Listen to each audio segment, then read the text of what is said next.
This video will show the proper steps to install the Chance Tough One and Pisa Solid Hub anchors. See additional videos at hubblepowersystems.com on how to select anchor tooling for these types of anchors.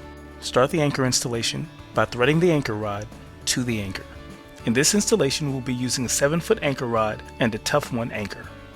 Use a wrench on the anchor rod's forged hex-shaped collar to tighten the rod into the anchor. There are two methods commonly used to attach the anchor to the anchor drive wrench. With the first method, slide the anchor rod into the anchor drive wrench before the drive wrench is attached to the truck. This method has the benefit of limiting the truck's boom height when overhead clearance may be an issue. With the second method, the drive wrench is attached to the locking dog assembly and the anchor rod is then slid into the wrench.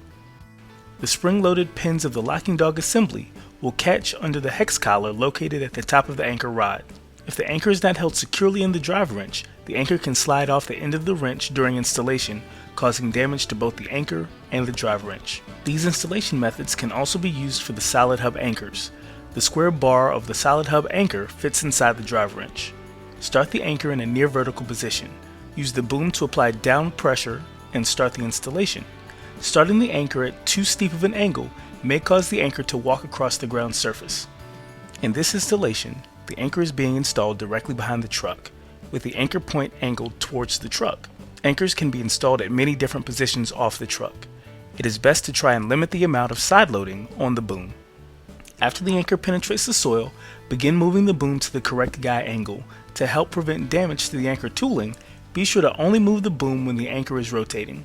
During the installation, it is often difficult for the truck's operator to determine when the boom needs to be extended. The ground crew should stand in a position where they can signal to the truck's operator when the boom needs adjusting. Keep the truck's boom in line with the anchor tooling. Do not put bending on the tooling. Continue to keep downward pressure during the installation to help prevent the anchor from augering the soil. The anchor should advance about 3 inches every revolution. If during an installation the anchor hits an obstruction, it may be necessary to remove the anchor, reposition the anchor, and reinstall. In this installation, we will also demonstrate how to add an extension to the anchor. Once the anchor reaches the desired depth, pull the locking dog rings to the outside position. This will allow the operator to lift the boom, leaving the anchor drive wrench in the ground. Add an anchor extension rod to the rod in the ground. Place the wrench extension over the extension anchor rod and bolt to the assembly using the 2 dog bolts provided. Next, attach the drive tooling to the extension wrench. Close the locking dogs and continue the anchor installation. Once the anchor reaches the desired depth and torque value, pull the locking dog rings to the middle position. This allows the dog bolts to clear the hex collar on the top of the anchor rod. Lift the truck's boom to slide the anchor wrenches off the anchor.